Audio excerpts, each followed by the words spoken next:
नमस्कार दोस्तों। हम लोग चर्चा कर रहे थे भारत के जो पॉलिटिकल थिंकर्स हैं उन सब की। और आज हमारा जो टॉपिक है वो है विनायक दामोदर सावरकर। विनायक दामोदर सावरकर जी का बहुत बड़ा योगदान रहा भारतीय स्वतंत्रता संग्राम में भी, और सेलुलर जेल अंडमान निकोबार में भी वो कई सालों तक रहे। काला पानी जिसको उस समय बोला जाता था। और उन्होंने सावरकर जी ऐसे पहले व्यक्ति थे जिन्होंने व्यवस्थित रूप से जो है अध्ययन किया 1857 की स्वतंत्रता संग्राम का, और ये साबित किया उनकी जो रचना थी भारत का पहला स्वतंत्रता संग्राम कि ये सिर्फ एक सैनिक विद्रोह नहीं था, बल्कि ये भारत का पहला स्वतंत्रता संग्राम था। ये उन्होंने साबित किया। ये बात रही कि क्या उनका योगदान था स्वतंत्रता आंदोलन में, लेकिन हमारा जो मुख्य ध्यान है वो रहेगा उनके राजनीतिक विचारों पर और उनकी जो विचारधारा है उस पर। तो आइए बात करते हैं। सावरकर के राजनीतिक विचारों को जानने से पहले एक चीज़ का हमें ज्ञान होना बहुत ज़रूरी है। आजकल भी वह शब्द बहुत चर्चा में रहता है, हिंदुत्व।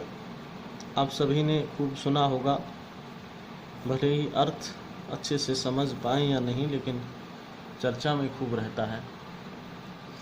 हिंदुत्व का अर्थ जान लेना पहले हमारे लिए बेहतर होगा। तो हिंदुत्व मूलतः क्या है? तो हिंदुत्व में हिंदू राष्ट्रवाद, हिंदू राष्ट्र का उद्देश्य लेकर चलने वाली जो विचारधारा है उसका नाम है हिंदुत्व। हिंदुत्व के पहले प्रतिपादक थे, सबसे पहले जिसने विचार दिया था हिंदुत्व का, हिंदुत्व के टाइटल से ही वो किताब थी, और सबसे पहले सावरकर जी ने ही ये कहा था कि हिंदू राष्ट्र होना चाहिए। हिंदू राष्ट्र का उन्होंने सपना देखा था। 1924 में उनकी एक पुस्तक आई थी जिसका टाइटल ही था हिंदुत्व। इसमें उन्होंने ऐसा कहा था। दूसरी तरफ एक और संगठन है, आज भी जो है, आरएसएस, राष्ट्रीय स्वयंसेवक संघ। बाल गंगाधर तिलक के शिष्य थे डॉक्टर केशव बलीराम हेडगेवार। तो 1925 में डॉक्टर केशव बलीराम हेडगेवार ने जो है स्थापना की आरएसएस की 1925 में।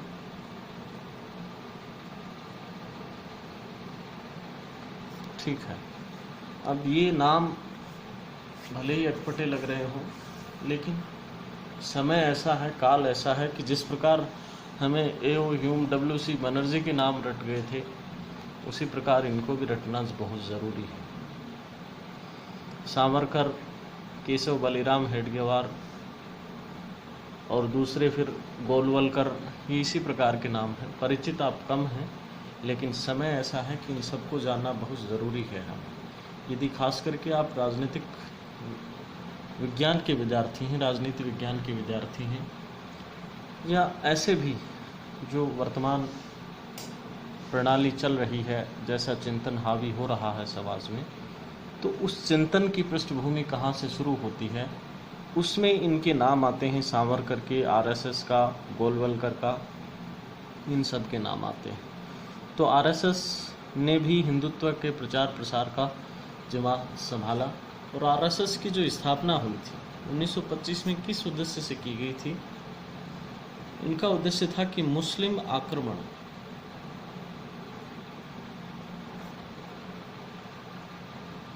यहाँ मुस्लिम आक्रमण का क्या मतलब हुआ? मुस्लिम आक्रमण का मतलब, एक तो असहयोग आंदोलन जब विफल हो गया था 1922 में चोरा चोरी कांड के बाद, तो बड़ी संख्या में दंगे होने लगे थे, सांप्रदायिकता थोड़ी बढ़ने लगी थी। उसी तर्ज पर या उसी विचारधारा के परिप्रेक्ष्य में जो है आरएसएस का संगठन खड़ा किया गया था। और इनका ये विश्वास था कि एक तो मुसलमान और ईसाई जो धर्म प्रचारक हैं, उनके प्रभाव के कारण बहुत से हिंदू जो है अपना धर्म छोड़ के दूसरे धर्मों को अपना रहे हैं। एक आक्रमण तो ये है। और दूसरा ये था कि जो दंगे हो रहे हैं, सांप्रदायिक दंगे, उनमें भी हिंदुओं को निशाना बनाया जा रहा है और कोशिश ये की जा रही है कि हिंदू ज़्यादा से ज़्यादा जो है मारे जाएं। तो इस आक्रमण की काट के लिए आरएसएस नाम का संगठन बनाया जाता है ताकि हिंदुओं की रक्षा की जा सके। अब ये दोनों ही, सावरकर जी और आरएसएस, दोनों मिलकर के जो है, एक तो गांधी जी की, हमने पिछले लेक्चर में गांधी जी के विचार पढ़े। यदि आपने अभी तक नहीं देखा वीडियो तो पीछे जा कर के जो है देख लेना उसको, क्योंकि वह भी जो है बहुत ज़रूरी है आपकी एग्ज़ाम के लिए। तो सावरकर और आरएसएस दोनों के निशाने पर रहते थे गांधी और कांग्रेस, क्योंकि इन्होंने किसका क्या कहा था कि संयुक्त भारतीय राष्ट्रवाद का विचार दिया था।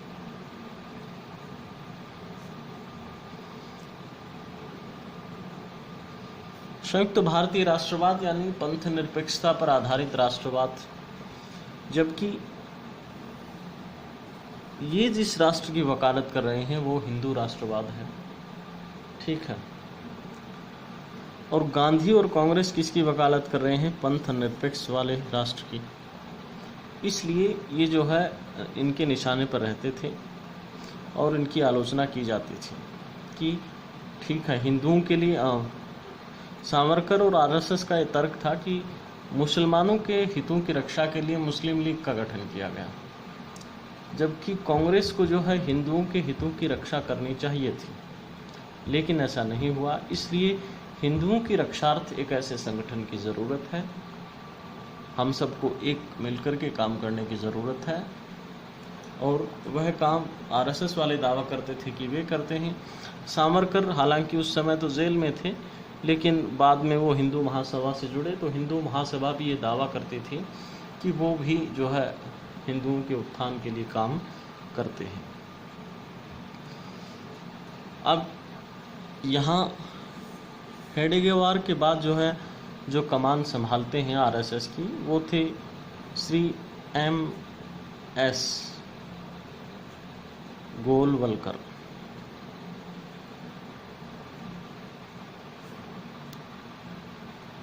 तो इनका भी बड़ा योगदान रहा है हिंदुत्व की विचारधारा के विकास में।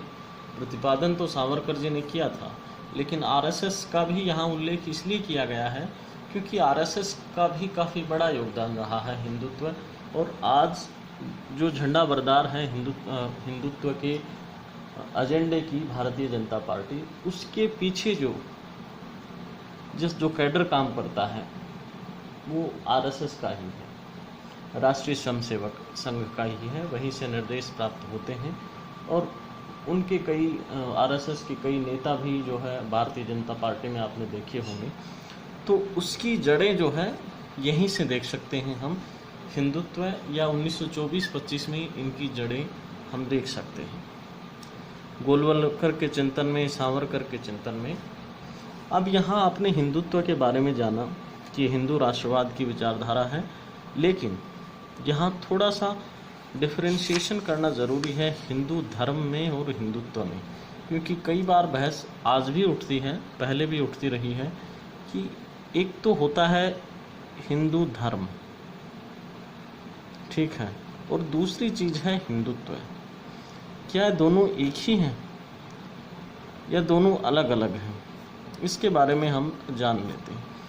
हिंदू धर्म जैसे मुसलमान हैं, ईसाई हैं, सिख हैं, इसी प्रकार ये एक आस्था का या संप्रदाय विशेष है।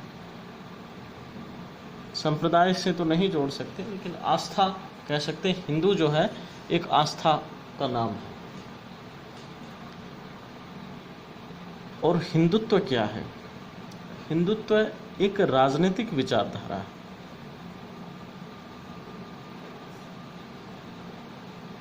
तो ये मोटा मोटा डिफरेंस हम बता रहे हैं इसमें कि हिंदू और हिंदुत्व में क्या। हिंदू आस्था का विषय, आस्था का, हिंदू धर्म जो है आस्था का नाम है या संप्रदाय का नाम है, पूजा पद्धति का नाम है, जिसमें किसी विशेष पूजा पद्धति के अनुसार आराधना की जाती है। उनका एक भगवान होता है, पवित्र ग्रंथ है। जबकि हिंदुत्व क्या है? हिंदुत्व एक राजनीतिक विचारधारा है और ये हिंदू राष्ट्र की वकालत करते हैं। ठीक है, हिंदुत्व राजनीतिक विचारधारा है, हिंदू राष्ट्र बनाना चाहती है। हिंदू धर्म की कोई राजनीतिक कार्यसूची नहीं है, कोई इनका पॉलिटिकल एजेंडा नहीं है। जबकि हिंदुत्व का एक विशेष पॉलिटिकल एजेंडा है, एक विशेष राजनीतिक कार्यसूची है, एक विशेष पॉलिटिकल एजेंडा है इनका। ठीक है, इसी पर ये मोटा मोटा धार्मिक विषय है कह सकते हैं, और ये है जो है सांस्कृतिक विषय है। ठीक, अब हिंदुत्व के पीछे कौन कौन से तर्क दिए जाते हैं सावरकर के द्वारा या आरएसएस के द्वारा, तो उन तर्कों को यदि हम जानें कि हिंदुत्व की विचारधारा जो है उसके पीछे कौन से तर्क हैं, तो हिंदुत्व के समर्थकों का यह मानना है कि हिंदुओं में जो एकता में कमी है वह आज से नहीं हमेशा से रही है, और इसी एकता की कमी की वजह से हिंदुओं को खामियाजा उठाना पड़ा है। मुसलमान आक्रमणकारी आए, अंग्रेज आए और उन्होंने भारत को गुलाम बनाया। ठीक है, इसलिए हिंदुओं को एक होने की ज़रूरत है, संगठित होने की ज़रूरत है। दूसरा तर्क ये बताते हैं कि ईसाई धर्म का प्रचार प्रसार किया जा रहा है औपनिवेशिक ताकत द्वारा, और मुस्लिमों द्वारा जो है, मुस्लिम धर्म गुरुओं द्वारा मुस्लिम प्रचार किया जा रहा है। इस कारण से, और ईसाई मुस्लिम अपना प्रचार प्रसार कर रहे हैं, जबकि हिंदू धर्म में कोई ऐसे व्यक्ति नहीं है, कोई ऐसा संगठन नहीं है जो प्रचार प्रसार का जिम्मा संभाल रहा हो। अतः यह संभव है कि ईसाई और मुस्लिम धर्म के प्रचार प्रसार से हिंदू भविष्य में अल्पसंख्यक बन सकते हैं। यानी जिस भूमि पर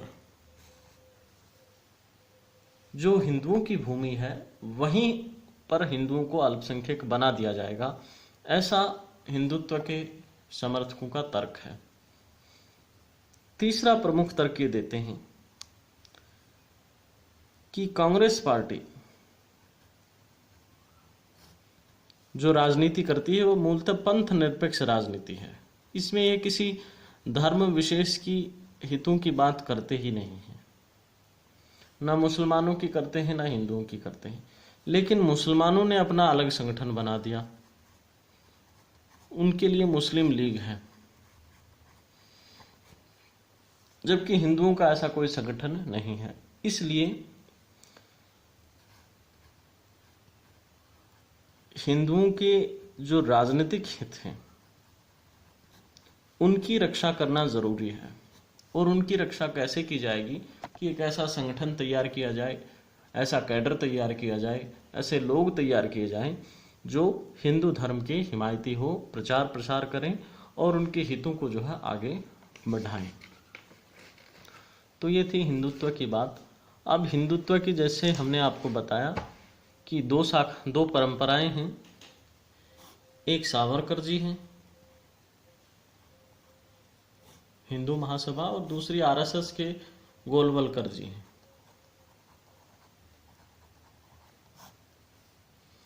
ये दोनों ने जो है हिंदुत्व के प्रति निष्ठा जताई कि हिंदुत्व हिंदू राष्ट्र का निर्माण होना चाहिए, लेकिन कुछ कुछ अंतर भी हैं इनमें, इनके जो तरीकों में कुछ कुछ डिफरेंस हम पाते हैं। तो हमारा जो विषय है वो यहाँ पर सावरकर जी ही हैं। गोलवलकर जी के विषय में हम फिर कभी चर्चा करेंगे। चर्चा लायक विषय है, आप करना चाहते हैं तो हमें कमेंट के जरिए ज़रूर बताएं, ताकि हम आपकी रुचि के हिसाब से जो है बाद में आपको उपलब्ध करा सकें इस पर अध्ययन सामग्री। तो यहाँ से फिर हमारा शुरू होता है सावरकर का राजनीतिक चिंतन। मोटा मोटा तो हमने जान ही लिया कि हिंदुत्व के हिमायती थे वो भी, लेकिन फिर भी हम पर्टिकुलर सावरकर जी के विषय में ही बात करते हैं। तो सबसे पहले जान लेते हैं कि उनका राजनीतिक जीवन कैसा रहा। राजनीतिक जीवन क्या रहा कि उन्होंने तो अपना अधिकांश समय तो जेल में ही बिताया। फिर भी जान लेते हैं क्या क्या घटनाक्रम हुए। अब 1843 से 1966, ये थोड़ा सा मुझे कन्फ्यूजन है, शायद 83 होना चाहिए। 1883 से 1966 तक आप चेक कर लें, 83 ही होना चाहिए। ये इनका जीवन काल रहा।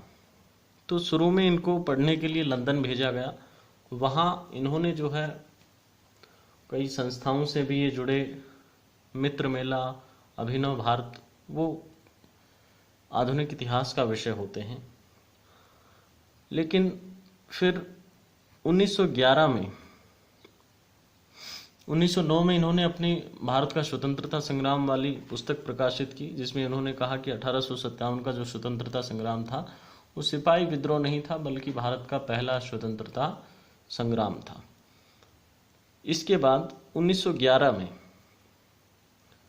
इनको भेजा जाता है अंडमान की सेलुलर जेल, जिसे उस टाइम काला पानी भी बोला जाता था,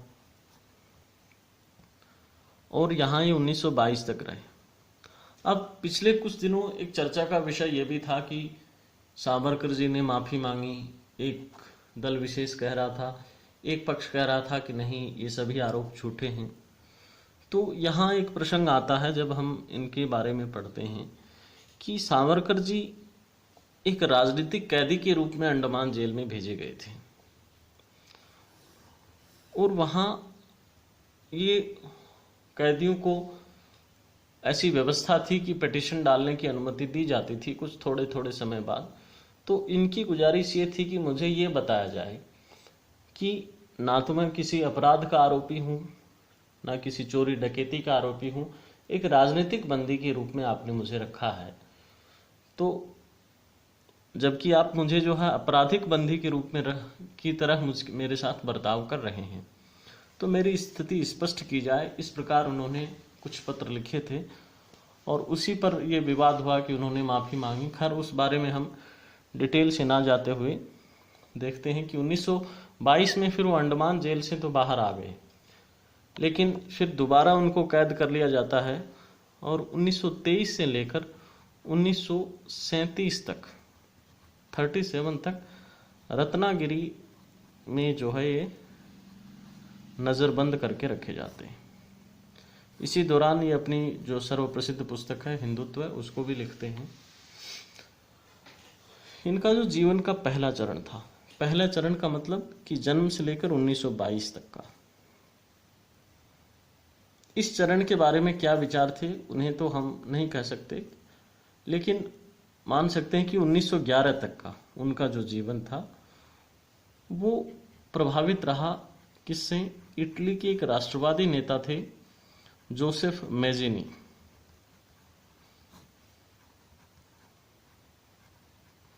जोसेफ मैज़िनी से इन्होंने काफ़ी प्रेरणा प्राप्त की और अपने राष्ट्रवादी विचारों का निर्माण किया। दूसरी ये जिस बात के समर्थक थे वो थी राष्ट्रवादी विचारधारा, मिश्रित राष्ट्रवाद इसका नाम दिया गया। ये भी पहले चरण की ही बात है, यानी 1922 से पहले की ही बात है। अब मिश्रित राष्ट्रवाद कौन सा है? जो तिलक जिसके समर्थक थे, और अरविंद। अरविंद के बारे में हम पढ़ चुके हैं, तिलक के बारे में हम ये आगे पढ़ेंगे। तो इसमें मूलतः क्या होता है कि राष्ट्रवाद के साथ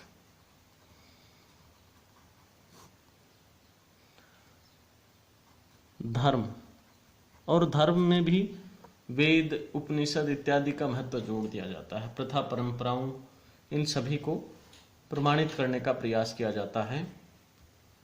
वह था मिश्रित राष्ट्रवाद।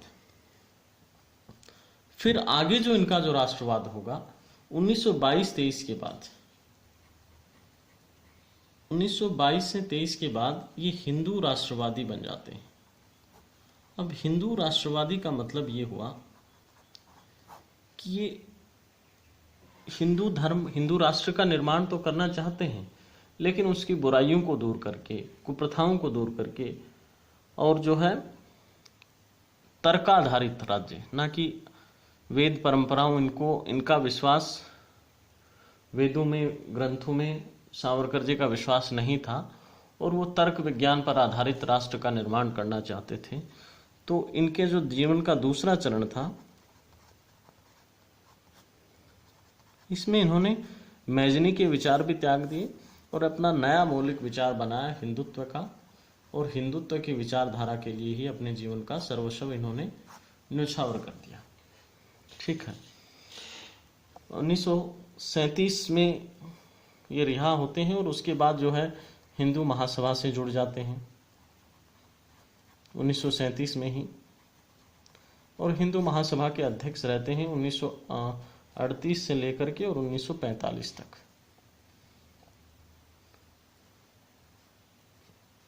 ये इनका राजनीतिक जीवन था। एक बार ये मुस्लिम लीग के साथ सरकार भी बनाते हैं मिलकर के, जो पुनः एक विवादास्पद विषय आता है इनके जीवन का। तो हमें विवादों में नहीं पड़ना है। अगली चीज हम देखते हैं कि सामाजिक परिवर्तन पर क्या विचार थे इनके। सामाजिक परिवर्तन, सामाजिक परिवर्तन पर सावरकर के विचार। तो आपने आधुनिक भारत का इतिहास पढ़ा होगा, तो उसमें कई विचारकों के नाम आते हैं जिन्होंने जो है भारतीय पुनर्जागरण में महत्वपूर्ण भूमिका निभाई। सबसे पहला नाम राजा राम मोहन राय, फिर दयानंद सरस्वती, स्वामी विवेकानंद इत्यादि कई नाम आते हैं। तो काफ़ी प्रभावित थे सावरकर भी भारतीय पुनर्जागरण से। क्यों प्रभावित थे? क्योंकि पुनर्जागरण के जरिए कुप्रथाओं को दूर करने का प्रयास किया गया, अंधविश्वासों को दूर करने का प्रयास किया गया, और हिंदू समाज में समानता स्थापित करने का प्रयास किया गया। ठीक है। एक विशेष नाम जिन्होंने इनको प्रभावित किया वो आते हैं, एक विवेकशील दार्शनिक थे गोपाल गणेश अगरकर। तो ये याद रखना आप, गोपाल गणेश अगरकर महाराष्ट्र के ही दार्शनिक थे। इनके विचारों से काफ़ी प्रभावित रहे। फिर दूसरा प्रभाव जो इन पर परिलक्षित होता है वो है यूरोपीय दर्शन का।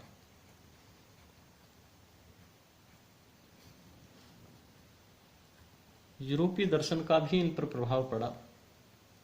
क्या क्या प्रभाव पड़ा? इससे इन्होंने सीखा कि प्रकृति में और जो सभी प्रकार के समाज हैं उन सब में कुछ यूनिवर्सल नियम है, सार्वभौमिक नियम है। वो क्या है? पहला नियम है संघर्ष का, कि वहाँ संघर्ष जरूर रहेगा, और दूसरा योग्यतम की उत्तरजीविता।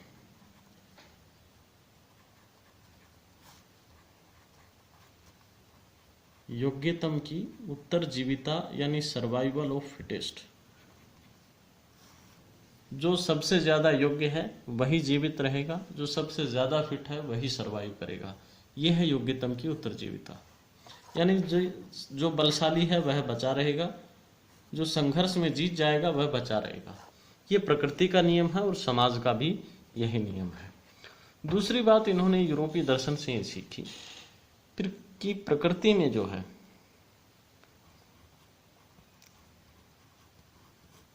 हिंसा हमेशा से रही है और प्रकृति अहिंसा से घृणा करती है। यानी प्रकृति में हमेशा संघर्ष रहा है, शांति कभी भी नहीं रही, इसलिए प्रकृति अहिंसा से घृणा करती है। लेकिन जब मानव का ग्रेजुअल डेवलपमेंट हुआ, मानव का क्रमिक विकास हुआ, तो उसमें हिंसा और अहिंसा दोनों घालमेल हो गई, दोनों मिल गई। इसलिए हमें ये चीज़ ध्यान में रखनी जरूरी है कि अहिंसा के पीछे ना भागे, अपितु क्या करें, हमारे सामने जो क्षमताएं हैं, समस्याएं हैं, उनके लिए हमारी क्षमता को ज़्यादा से ज़्यादा बढ़ाएं और शक्ति को ज़्यादा से ज़्यादा बढ़ाते रहें, तभी हम जो है संघर्ष में विजयी हो पाएंगे। ठीक है, यानी एक तरीके से हिंसा की वकालत कर रहे हैं। फिर तीसरी बात ये कहते हैं, तीसरी बात यूरोपीय दर्शन से जो सीखी वो ये थी कि दुनिया जो है पूरे तरीके से नैतिक नहीं है, विश्व पूर्ण रूप से नैतिक नहीं है। और नैतिकता का निर्धारण किस प्रकार से होता है? नैतिकता का निर्धारण होता है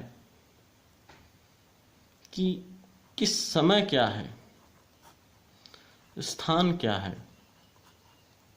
और वस्तु क्या है। यानी देश, काल और परिस्थिति के हिसाब से नैतिकता अनैतिकता का निर्धारण होता है। उसका कोई परफेक्ट रूल नहीं होता कि ये चीज़ नैतिक है, ये अनैतिक है, ये मोरल है, ये इमोरल है, ऐसा कुछ भी नहीं है। इसलिए नैतिकता से निरपेक्ष होकर के हमें काम करना चाहिए और जो भी साम्राज्यवादी ताकतें हैं उनके खिलाफ हमें संघर्ष करना चाहिए। ये नहीं सोचना चाहिए कि हमारे जो गांधी जी ने बात कही कि साधन अपवित्र नहीं होने चाहिए, उन्होंने कहा कि ऐसा कुछ भी नहीं है। साधन वादन कुछ भी हो, हमारा प्रयोजन जो है लक्ष्य प्राप्ति होनी चाहिए और नैतिकता को ध्यान में रखने की कोई ज़रूरत नहीं। नैतिकता के मापदंड क्या होते हैं? जो विजयी होता है वही नैतिकता का निर्धारण करता है, जो हार जाता है वह नैतिकता का निर्धारण नहीं करता है। देश, काल और परिस्थिति के हिसाब से नैतिकता का निर्धारण होता है, ऐसा इनका मानना था। फिर सावरकर जी की एक और प्रोग्रेसिव थिंकिंग ये थी कि ये व्यवहारवादी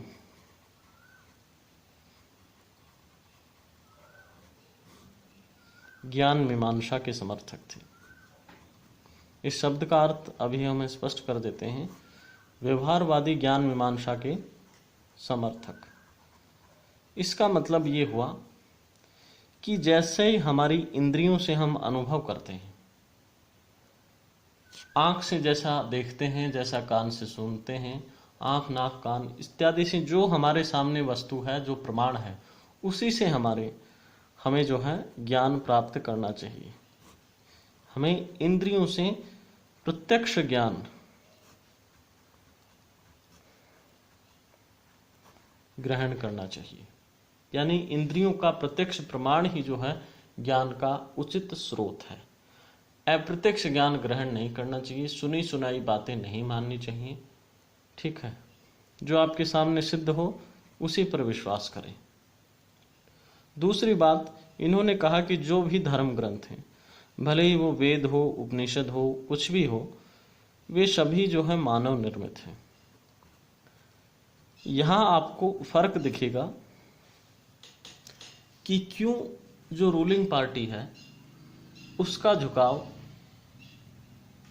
विकसित देशों की ओर रहता है, अमेरिका की तरफ खास झुकाव क्यों रहता है? उनका झुकाव इसलिए रहता है, अभी बताएंगे। ये मानते हैं कि धर्म ग्रंथ मानव निर्मित हैं और ये हर काल में लागू नहीं होते।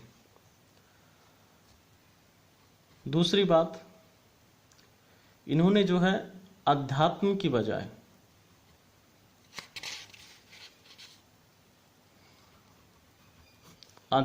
बजाय भौतिक विकास को श्रेष्ठ माना।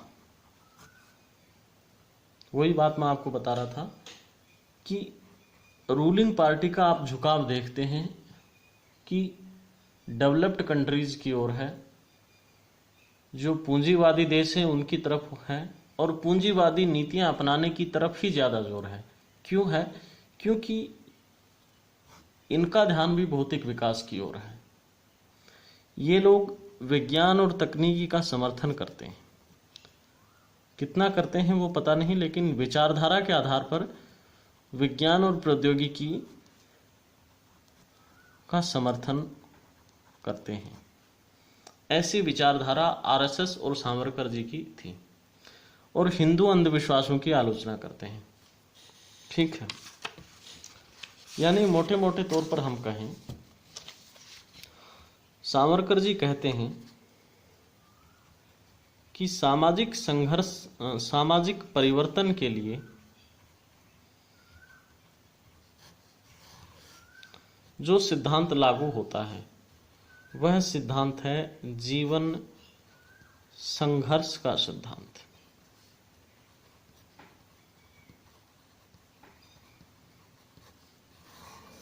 और इस सिद्धांत में या इस परिवर्तन के, जो सामाजिक परिवर्तन के माध्यम क्या क्या होंगे, तो उन माध्यमों के रूप में ये कहते हैं कि आप अपना विवेक विकसित कीजिए, अंधविश्वास नहीं, विज्ञान पर आधारित कार्यकलाप कीजिए और प्रौद्योगिकी का विकास कीजिए। इन्हीं से जो है सामाजिक परिवर्तन संभव हो पाएगा। धार्मिक ग्रंथों से, वेदों पुराणों से, इन सब से सामाजिक परिवर्तन संभव नहीं हो पाएगा, ये इनका मानना था। ठीक है, सामाजिक परिवर्तन के बाद समाज में सुधार के इनके क्या विचार थे वो हम जान लेते हैं।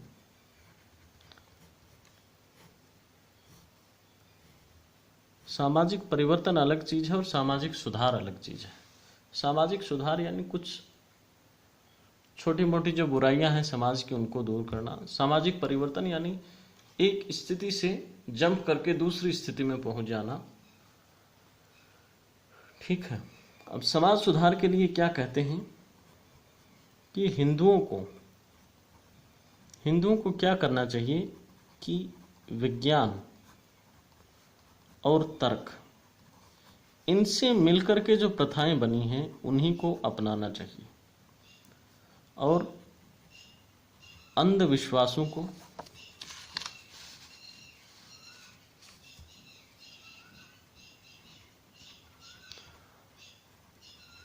अंधविश्वास और जो भी रीति रिवाज हैं जिनका कारण हमें नहीं पता, उन सब का त्याग कर देना चाहिए। इनका इन्होंने विरोध किया। ठीक, अन्य बात जिसका विरोध किया वो थी जो 4 वर्णों की व्यवस्था है हिंदू धर्म में, और उसके साथ ही जाति व्यवस्था। सावरकर जी ने कहा कि इस व्यवस्था ने हमें दिया कुछ नहीं है, उल्टा हमसे लिया ही है। जितने भी आक्रमण हुए, जितने में ही हिंदुओं की पराजय हुई, उनमें सबसे बड़ा जो कारण था वो ये थी हमारी जाति व्यवस्था और वर्ण व्यवस्था। इसकी वजह से समाज में भेदभाव रहे। एक जाति ने दूसरी जाति का, एक वर्ग ने दूसरे वर्ग का समर्थन नहीं किया, और इसी फूट का फायदा उठा करके जो है आक्रमणकारी सफल हुए और हिंदुओं में जो है फूट पड़ी, हिंदुओं का ह्रास हुआ। इसलिए इसको भी मिटाना जो है जरूरी है। फिर उन्होंने कहा कि जो छुआछूत है या अस्पृश्यता है वह कुछ और नहीं है, वो सिर्फ एक मानसिक विकृति है, यानी बीमारी है, इसका कोई तर्क नहीं है, हमारे मन की विकृति है, बिना तर्क पर आधारित एक प्रथा है जिसे हम सदियों से फॉलो करते आ रहे हैं, और इसने भी हमारा सिर्फ नुकसान ही किया है, कोई फायदा नहीं किया है।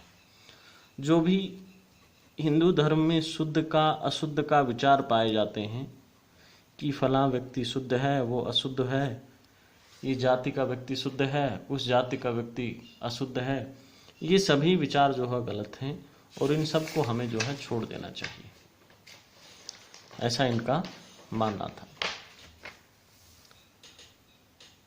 यानी ये कह रहे हैं कि आप तर्कवाद अपनाइए और विज्ञान को अपनाइए, यही हिंदुओं के उत्थान के लिए सहायक होगा। ठीक है, ये थे समाज सुधार, सामाजिक परिवर्तन के विचार। अब असली मेन मुद्दे पर आते हैं। सबसे महत्वपूर्ण जो विचार है सावरकर जी का, हिंदू राष्ट्रवाद का विचार।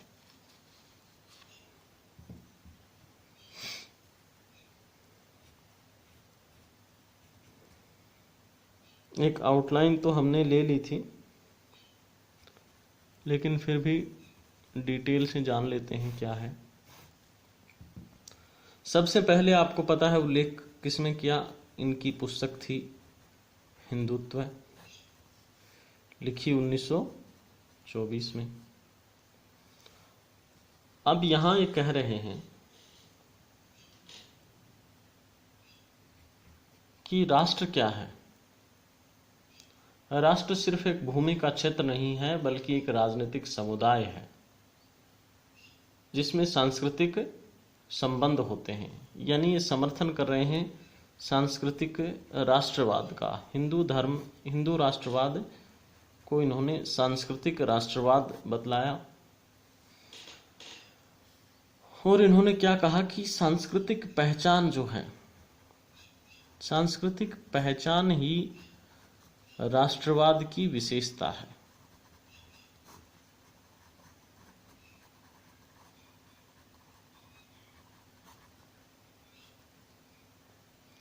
अब यह पहचान भारत को किसने दी है? भारत में इस प्रकार की पहचान जो है हिंदुओं ने ही दी है। यानी भारत की सांस्कृतिक पहचान मुस्लिम नहीं है, भारत की सांस्कृतिक पहचान ईसाई नहीं है, भारत की सांस्कृतिक पहचान जो है वो हिंदू है। इसलिए हिंदू राष्ट्र जो है, हिंदू राष्ट्र का विचार गलत नहीं है, यह संभव है। दूसरी बात ये कह रहे हैं कि हिंदुओं में भले ही लाख मतभेद हों, लेकिन इन मतभेदों के बावजूद हिंदुओं की सांस्कृतिक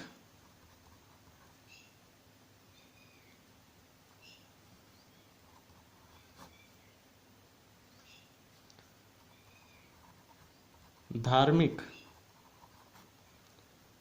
सामाजिक और भाषाई, इसके साथ साथ ऐतिहासिक,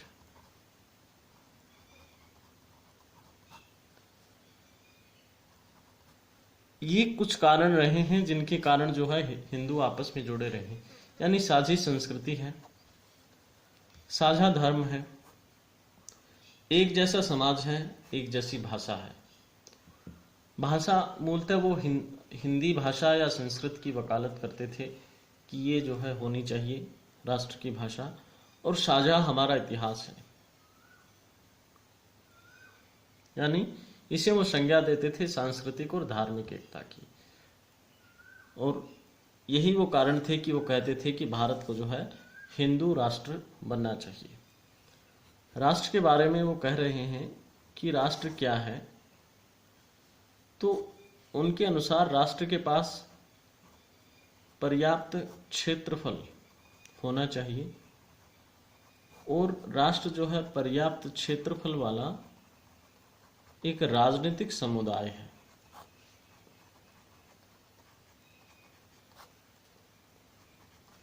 दूसरी बात, राजनीतिक समुदाय होने के साथ साथ जो पहचान हमने बात की थी, वही दूसरी बात यहाँ आती है।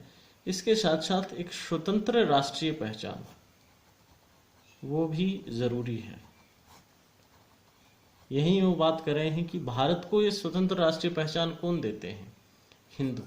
इसलिए भारत का हिंदू राष्ट्र होना चाहिए। तीसरी बात, तीसरी विशेषता राष्ट्र की बताते हैं कि राष्ट्र जो है संस्कृति के आधार पर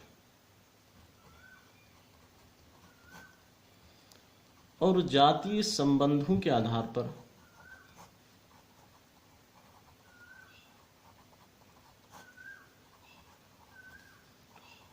इन संबंधों के आधार पर जो है बंधा हो, इनके आधार पर एक हो। तो देश की संस्कृति एक जैसी है और जाति व्यवस्था या समाज की व्यवस्था सब जगह एक जैसी है। तो इसलिए भारत को हिंदू राष्ट्र होना चाहिए। ठीक है, यानी वह कह रहे हैं कि हिंदुओं का राष्ट्र यह सब विशेषताएं रखता है, इसलिए हिंदू राष्ट्र होना चाहिए। यानी उत्तर में हिमालय से लेकर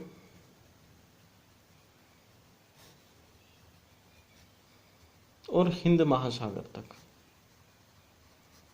और सिंधु नदी से पूर्व का क्षेत्र, ये क्षेत्र जो है वो जो तीनों विशेषताएं हैं, यानी पर्याप्त क्षेत्र वाला राजनीतिक समुदाय, स्वतंत्र राष्ट्रीय पहचान और सांस्कृतिक तथा जातीय संबंधों द्वारा एक साथ बंधे होने, ये तीनों विशेषताएं धारण करते हैं। अतः भारत को हिंदू राष्ट्र होना चाहिए। दूसरी बात ये कह रहे हैं कि हिंदुओं ने भारत को हमेशा मातृभूमि माना है, भारत को हमेशा पवित्र भूमि माना है। ठीक है, और आगे वो कहते हैं कि हिंदू समाज पहले आया।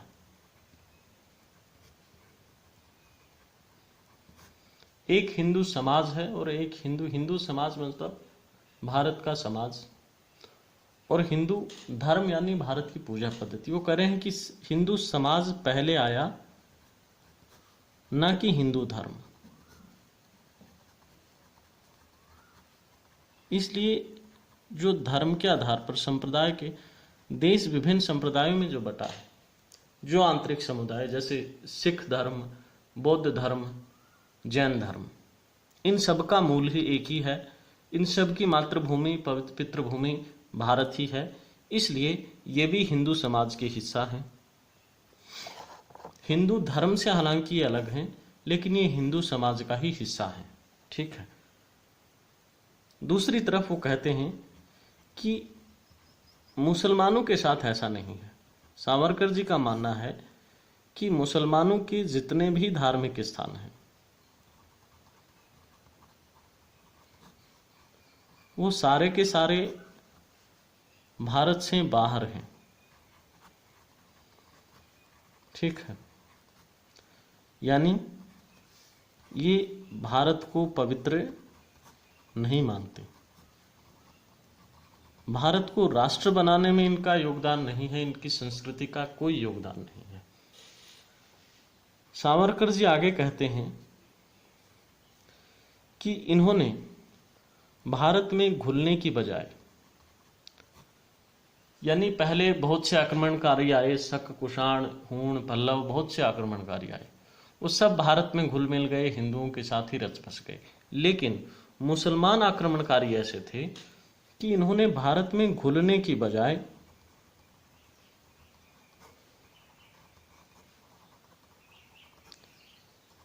क्या किया कि हिंदू धर्म को ही खुद में मिला लेना चाहा, कि ज्यादा से ज्यादा हिंदू जो है वो मुसलमान बन जाएं, ऐसी मुसलमानों की आकांक्षा रही। ये सावरकर जी के विचार हैं। भारत में घुलने की बजाय हिंदू धर्म को खुद में मिलाने की इनकी आकांक्षा रही।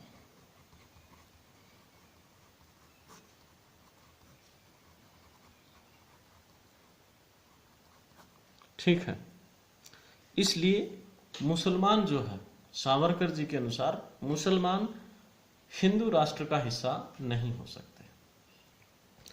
तो हिंदू राष्ट्र का हिस्सा नहीं हो सकते तो क्या उन्हें देश से बाहर निकाला जाएगा? इसके ऊपर क्या कहते हैं सावरकर जी, यानी अल्पसंख्यकों को क्या अधिकार मिलेंगे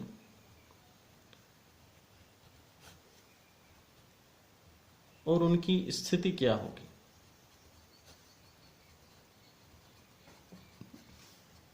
इसके बारे में वीर सावरकर कहते हैं कि एक राष्ट्र जो है सांस्कृतिक इकाई होता है, लेकिन इसके साथ साथ वह एक राजनीतिक इकाई भी होता है। ठीक है, जितने भी हिंदू हैं, सारे के सारे हिंदू, और इस राजनीतिक इकाई का नाम क्या होता है? राज्य। ठीक। सांस्कृतिक इकाई का नाम राष्ट्र। तो सभी हिंदू राष्ट्र के सदस्य होंगे, जबकि जो गैर हिंदू हैं, यानी मुसलमान और ईसाई से उनका आशय था, जो गैर हिंदू हैं, सावरकर जी कह रहे हैं कि जो गैर हिंदू हैं वे राष्ट्र का हिस्सा नहीं होंगे,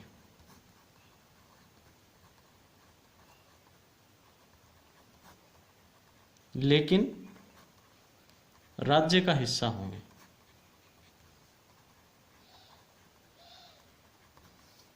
फिर आगे वो कहते हैं कि हिंदुओं ने कभी भी गैर हिंदुओं की किसी चीज पर दावा नहीं किया है और ना ही हम लोग आगे करेंगे। ठीक है।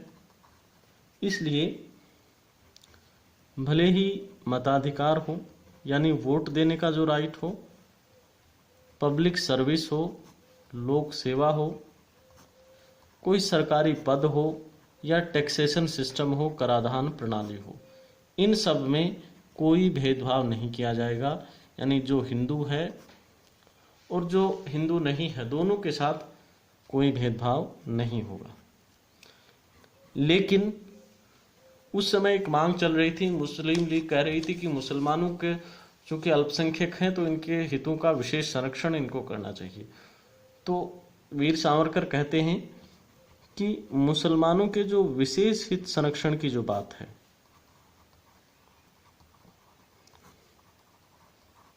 यह बात गलत है, यानी ये बात नहीं चलेगी। हालांकि मताधिकार में, लोक सेवा में, पद में, कराधान में कोई भेदभाव नहीं किया जाएगा। तो ये था इनका हिंदू राष्ट्र का विचार। अब आज जैसी राजनीतिक परिस्थितियां हैं, उनमें तो सावरकर जी के पक्ष के ही प्रश्न पूछे जाएंगे, लेकिन हो सकता है आज आप यूजीसी नेट क्लियर करके 2025 में पेपर देते हो असिस्टेंट प्रोफेसर का, तो हो सकता है परिस्थितियां बदल जाएं और पक्ष से ज़्यादा विपक्ष हावी रहे। तो हमें कुछ आलोचनाओं को भी पढ़ लेना ज़रूरी है। तो थोड़ी आलोचना कर लेते हैं सावरकर जी की। पहली आलोचना ये है कि इनका जो हिंदू राष्ट्रवाद का विचार है, अभी तक हम सावरकर बने हुए थे, अब इनके विरोधी बनेंगे कि इन्होंने क्या क्या गलत सोचा। हिंदू राष्ट्रवाद में स्पष्ट तनाव है, हिंदू राष्ट्रवाद में के विचार में स्पष्ट तनाव है और विसंगति है। दूसरी आलोचना उनकी ये है कि हिंदुओं का, मुसलमानों का और ईसाइयों का कई 5-10 साल का इतिहास नहीं है, बल्कि सदियों का इतिहास है। और इन सदियों के इतिहास में हिंदुओं में, मुस्लिमों में और ईसाइयों में काफी घनिष्ठ संबंध विकसित हो गए हैं। राजनीतिक परिस्थितियों की वजह से कुछ सांप्रदायिकता फैलने लगी है, लेकिन इनमें घनिष्ठ संबंध रहे हैं। इसलिए जो विचार सावरकर जी के हैं वो पूर्णतः सही नहीं है कि हिंदुओं का ही राष्ट्र होना चाहिए, उस राष्ट्र में हिंदू ही सदस्य होने चाहिए। ये बात गलत है। तीसरी बात, सावरकर जी कह रहे हैं कि तर्क और विज्ञान से वह क्या करेंगे? तर्क विज्ञान इनको सहायता करेगा शक्तिशाली हिंदू राष्ट्र बनाने में। अब यदि हम तर्क और विज्ञान के मूल में जाते हैं तो ये किसकी देन है? पश्चिम की देन है। और पश्चिम में ये क्यों शुरू हुआ था? पश्चिम में जो है धार्मिक पूर्वाग्रह हावी था,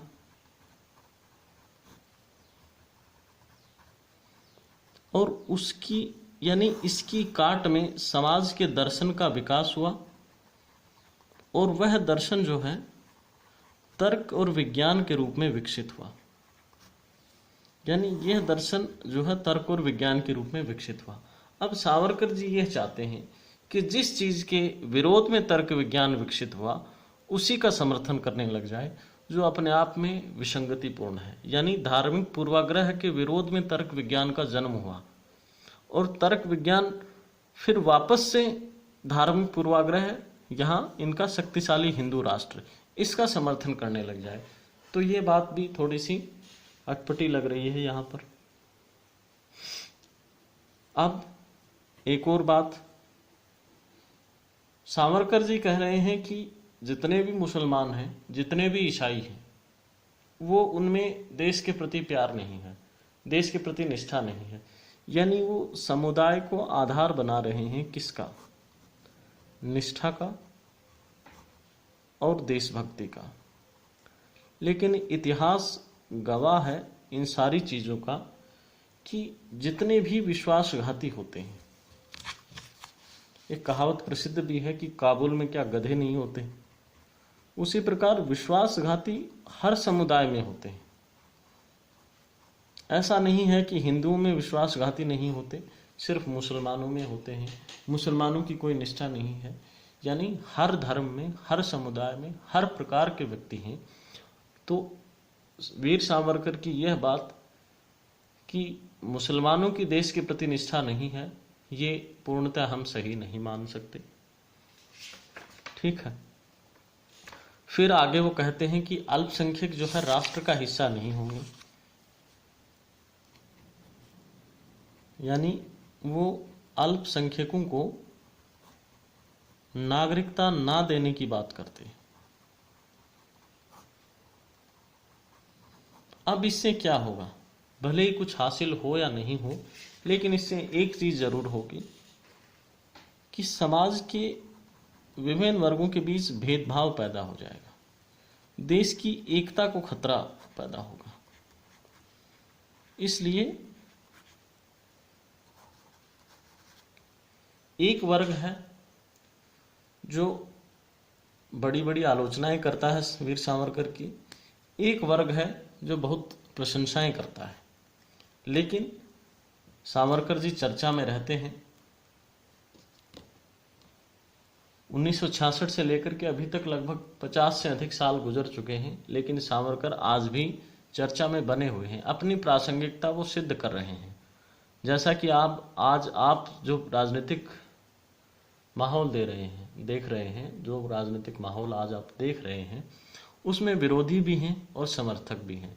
इससे पहले जो राजनीतिक माहौल था उसमें ना विरोधी थे ना समर्थक थे, कुछ भी नहीं था। कुछ ऐसे व्यक्ति होते हैं जिनके उतने ही विरोधी होते हैं, उतने ही समर्थक रहते हैं। कुछ ऐसे व्यक्ति होते हैं जो चर्चा में ही नहीं रहते, उन्हें भूल जाते हैं लोग। तो सावरकर जी ऐसे ही व्यक्ति थे। हमेशा इनकी बातें जो है प्रासंगिक बनी रहेंगी, किसी न किसी रूप में हमेशा प्रासंगिक रहेंगी। हिंदू राष्ट्र का इनका विचार और विज्ञान तर्क को अपनाने की इनकी बातें, अंधविश्वासों से दूर भागने की बातें, वो सभी आज प्रासंगिक हैं। धार्मिक पूर्वाग्रह के कुछ विचार हैं जिन पर विवाद बना रहता है, लेकिन हमें ओवरऑल अध्ययन करना था, वो कंप्लीट हुआ। अगले विचारक के साथ हम हमारे अगले लेक्चर में मिलेंगे। तब तक के लिए बहुत बहुत धन्यवाद।